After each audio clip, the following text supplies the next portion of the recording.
Hello नमस्कार दोस्तों, मैं सुधा मिश्रा कैलिबर अड्डा पे आप सभी का स्वागत है। लास्ट वीडियो में हमने पढ़ा था लिंग आई होप आप सबको समझ में आ गया होगा। आज का हमारा टॉपिक है वचन। वचन किसे कहते हैं? वचन हिंदी भाषा में हम वचन शब्द का प्रयोग एक या एक से अधिक के लिए करते हैं। नॉर्मली हम जानते हैं वचन दो प्रकार के होते हैं, एक वचन बहुवचन।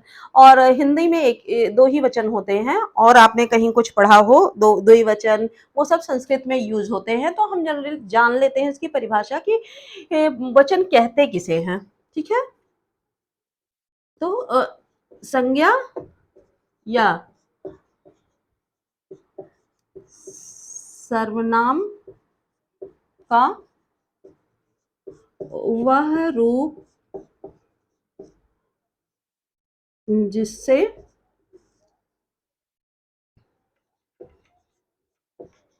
यह पता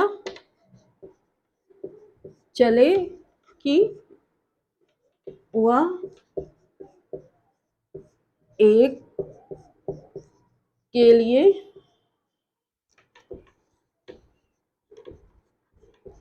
के लिए प्रयुक्त हो रहा है या एक से अधिक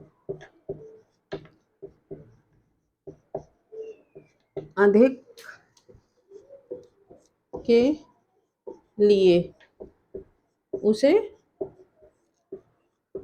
वचन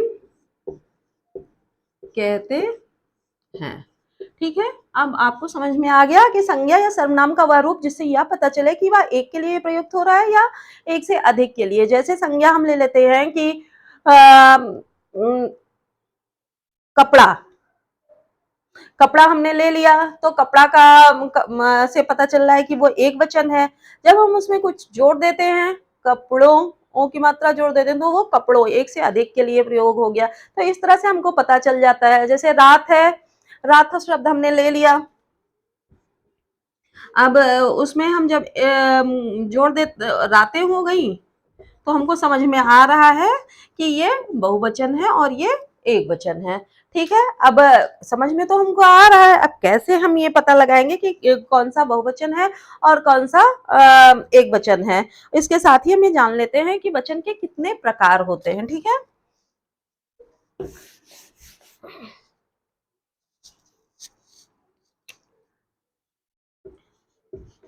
वचन के प्रकार। वचन दो प्रकार के होते हैं। ठीक है, दो कौन से हैं? एक वचन और दूसरा है बहुवचन।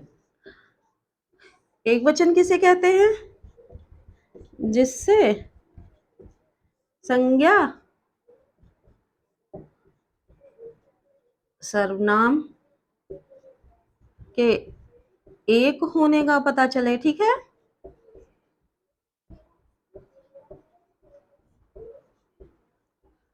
इससे जब एक से अधिक होने का पता चले। उदाहरण ले लेते हैं।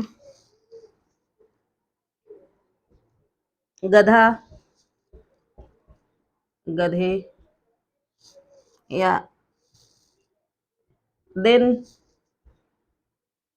दिनों। ठीक है, ये सारे इस तरह के उदाहरण, इनसे पता चलता है कि एक से अधिक का प्रयोग किया जा रहा है तो वो बहुवचन है, एक का प्रयोग किया जा रहा है तो वो उसको एक वचन कहते हैं। जिनसे ये पता चले कि एक है वो एक वचन, जिससे पता चले एक से अधिक है तो वो बहुवचन। ठीक है, इसका आप स्क्रीनशॉट जरा सा ले लीजिए। अब मैं थोड़ा सा आपको बताऊंगी कि किस नियम के तहत हम ये जान पाएंगे कि ये एक वचन है या बहुवचन। कब कैसे हमको बनाने हैं। कोई भी चीज यूं ही नहीं जान लेना है, क्योंकि ये संख्या बोधक होता है। वचन जो होते हैं वो हिंदी व्याकरण में संख्या बोधक के लिए प्रयोग किए जाते हैं कि वह एक है या एक से अधिक। वचन का अर्थ आप इससे नहीं लगाइएगा कि किसी ने कोई कथन कहा। जनरली भाषा में हम हिंदी में ये प्रयोग करते हैं कि उसने ये वचन दिया, मतलब एक तरह का उसने प्रॉमिस किया, तो ये वो वचन नहीं है, ये संख्या बोधक है। हिंदी व्याकरण में संख्या बोधक शब्दों के लिए वचन का प्रयोग किया जाता है। यहाँ हम उस संख्या बोधक शब्द को पढ़ा रहे हैं, ठीक है। अब उसके बनाने के नियम क्या हैं?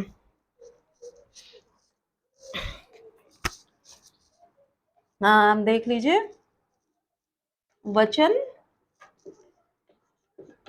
बनाने के नियम, ठीक है। वचन बनाने के नियम मेनली दो हैं।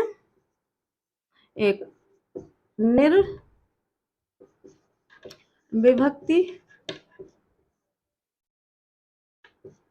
रूप और दूसरा सविभक्ति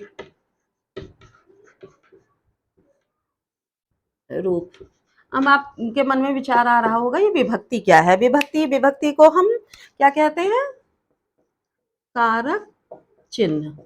आगे की वीडियो में मैं आपको ये बताऊंगी कारक चिन्ह किन्हें कहते हैं, जैसे से, में, पर, इस तरह की जब हम वर्ड साथ में यूज करते हैं तो इनको हम कारक चिन्ह कहते हैं। ये आगे की वीडियो में डिस्कस किया जाएगा। तो विभक्ति का मतलब होता है कारक चिन्ह। निर्विभक्ति, नी जैसा नाम से ही स्पष्ट है, नी मतलब नहीं, ठीक, जिसमें नहीं है, क्या नहीं है? विभक्ति, ठीक।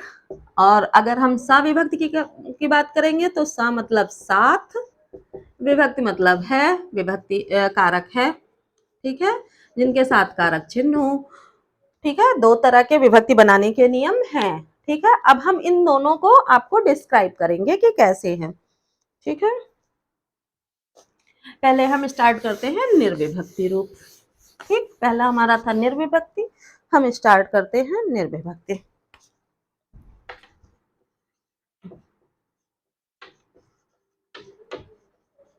निर्विभक्ति रूप, ठीक है। निर्विभक्ति रूप का पहला नियम क्या कहता है? पहला नियम कहता है कि आकारांत पुल्लिंग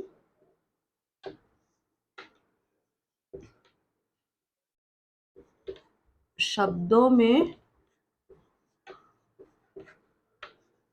आ के स्थान पर ए, जिसकी मात्रा ये होती है, लगा कर बहुवचन बनाते हैं। अब किस तरह से बनाते हैं वो आप देखिए। जैसे हमने ले लिया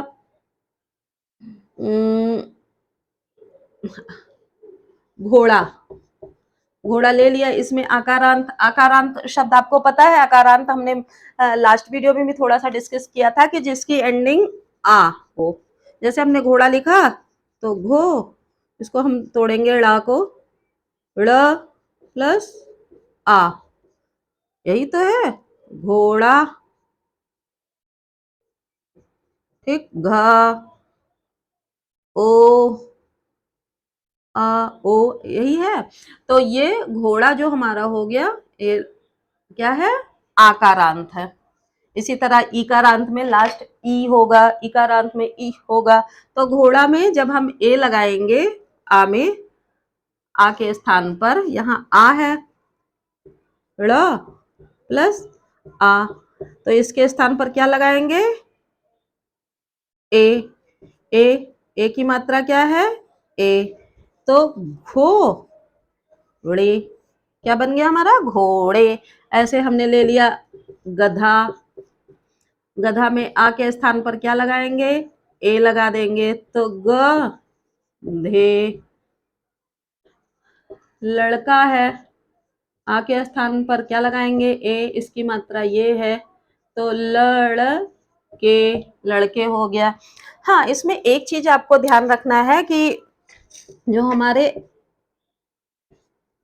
रिश्ते नाते अ, अपवाद होते हैं। क्या होते हैं? अपवाद हैं।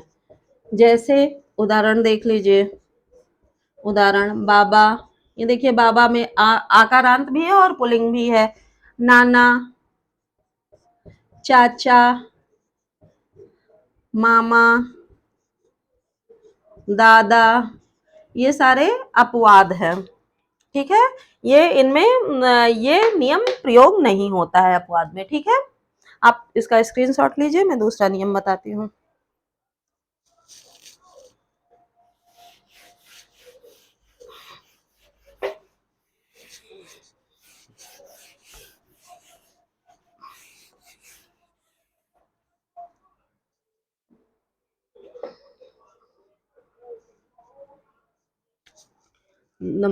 नियम दो। नियम दो देखिए क्या कहता है।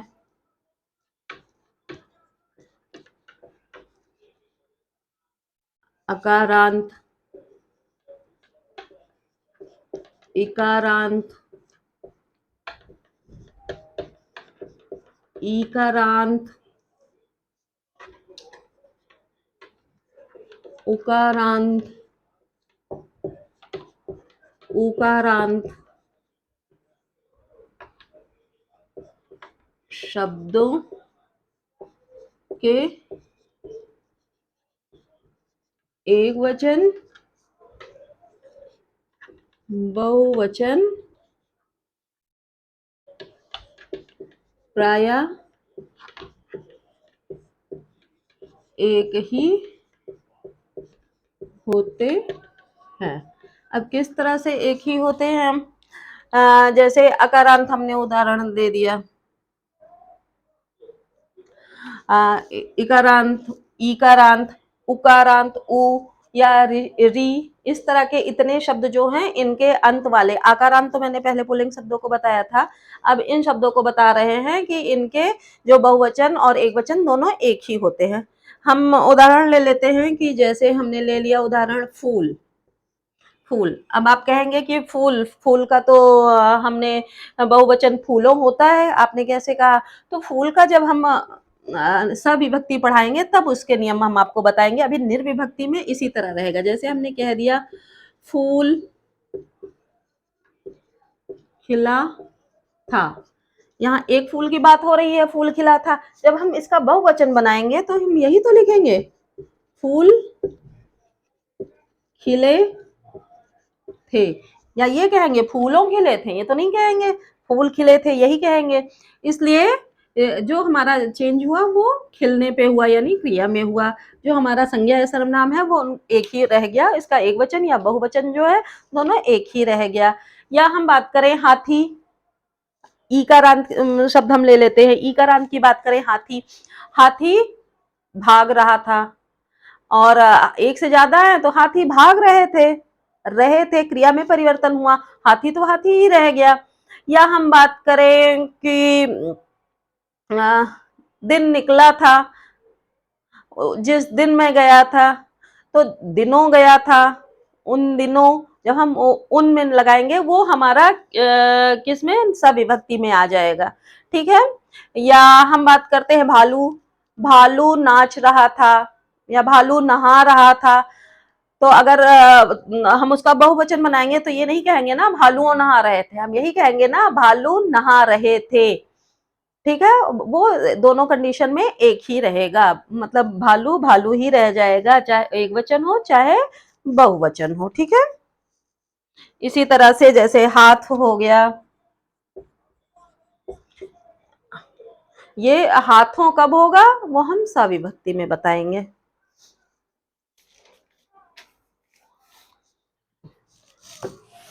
नेक्स्ट नियम आपको बताते हैं।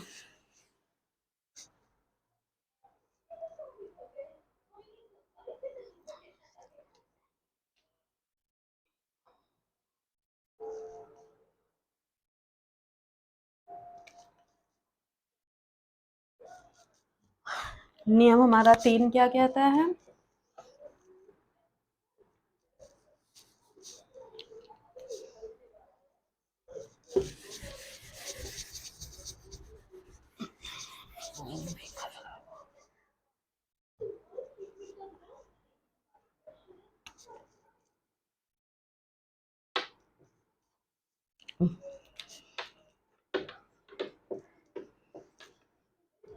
अकारांत स्त्रीलिंग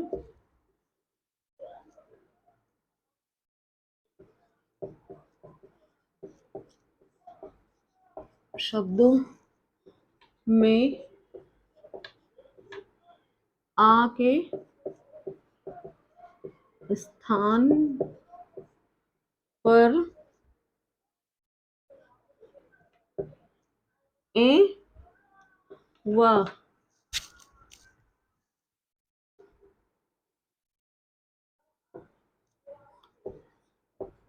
आ के साथ ए लगाकर बहुवचन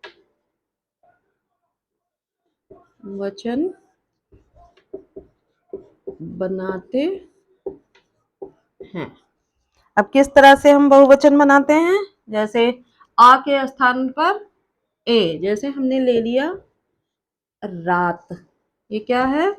त प्लस अ है, यानी क्या है? अकारांत है। तो इसमें आ के स्थान के आ के साथ क्या लगाए? ए। आ के साथ ए लगाए, यानी ए क्या है? मात्रा है, मात्रा के साथ बिंदी है, यही तो है ये ए। तो रा त मात्रा लगी ए, रात का क्या हो गया? रातें। ठीक, बात ताके पे क्या लगा? ये लगा बिंदी लगी, क्या हो गया? बातें।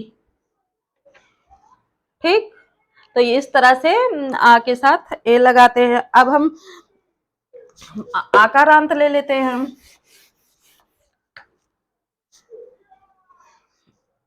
आकारांत में हमारा क्या हो गया? जैसे लता, ता है प्लस, यहाँ आ लिखना मैं भूल गई, आकारांत में हाँ, ता के साथ क्या हो गया? बड़ा आ ही तो है, तभी तो ता बना। तो इसमें ता के साथ क्या लगा देंगे? ए, यानी ल ता ए, आ के साथ ए लग गया, लताएं। ठीक है, तो इस तरह से हम अकारांत के साथ ए लगाकर आ के साथ, और इसमें बड़ा आ के साथ ए लगाकर बहुवचन बनाते हैं। ये इसका भी आप स्क्रीनशॉट, इसमें कई शब्द हो सकते हैं, शाखाएं, पुस्तकें, इस तरह के चीजें। ठीक है,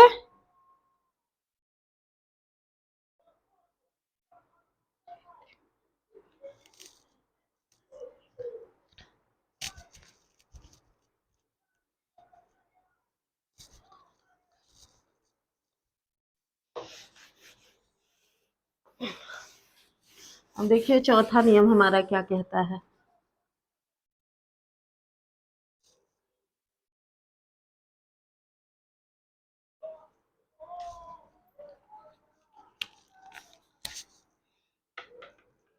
चौथा,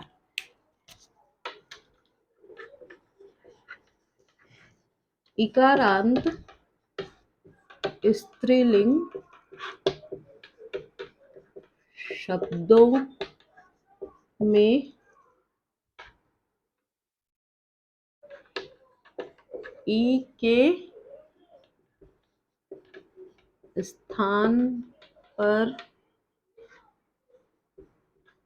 या लगाकर व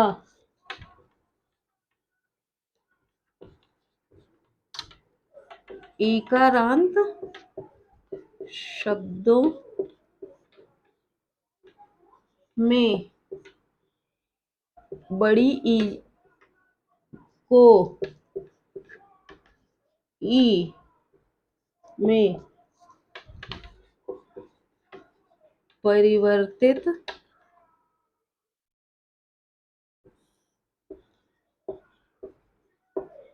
करके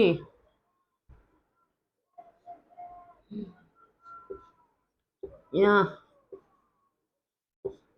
लगाकर बहुवचन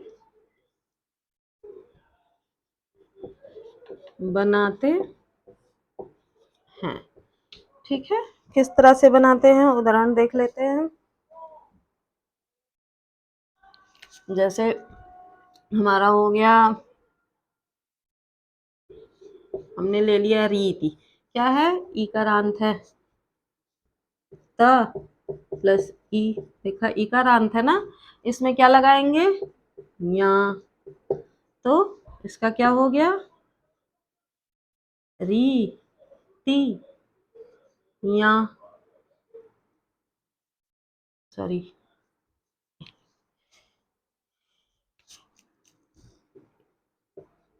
सात, रीतियां हो गया।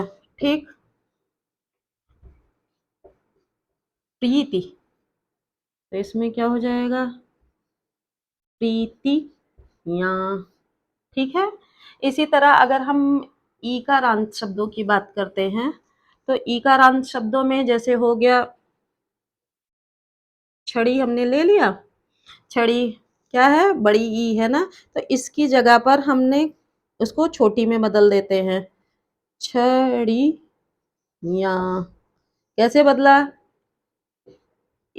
ड़ा प्लस ई तो है, इसको ड़ा प्लस हमने छोटी ई कर दिया, ड़, और उसको जब उसकी मात्रा आई तो इधर से आ गई, और यहाँ हमने जोड़ दिया, तो ये हो गया छड़ियाँ, घड़ियाँ, इस तरह के उदाहरण इसमें आते हैं। ठीक है, स्क्रीनशॉट ले लीजिए एक बार आप।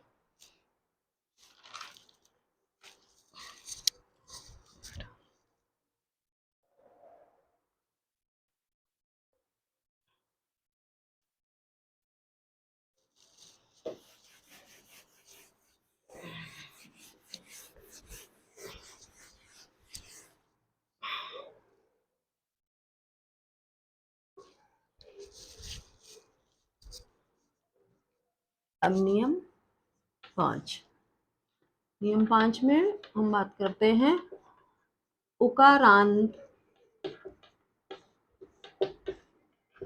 स्त्रीलिंग शब्दों में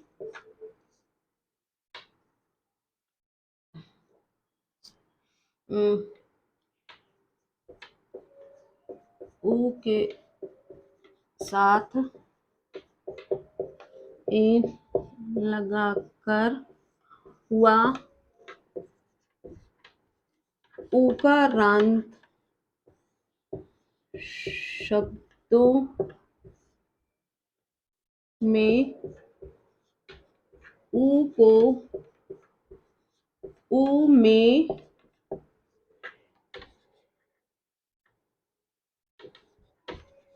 बदलकर हम बहुवचन बनाते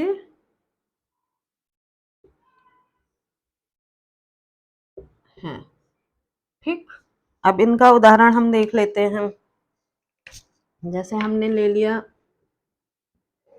ऋतु, क्या है, त प्लस उ है ना, उकारांत है, तो इसके साथ हम क्या लगाएंगे, री टू ए लगा दिया हमने, तो क्या हो गया, ऋतुएं।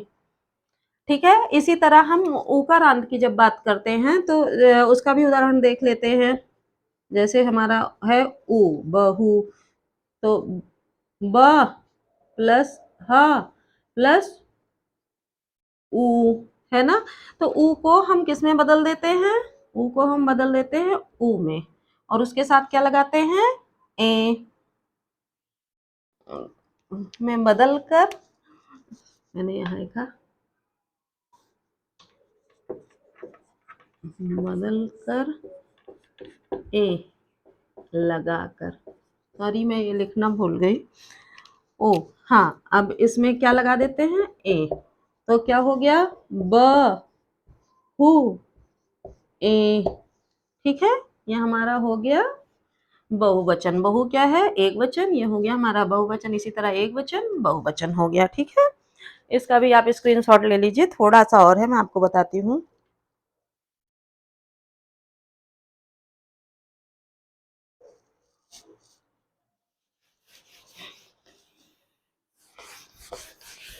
अब हमारा ये लास्ट नियम निर्विभक्ति का बचा है।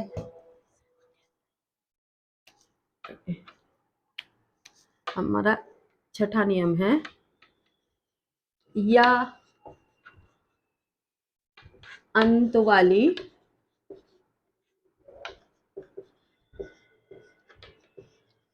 स्त्रीलिंग संज्ञा में या के साथ चंद्र बिंदु, यानी कि ये जोड़कर बहुवचन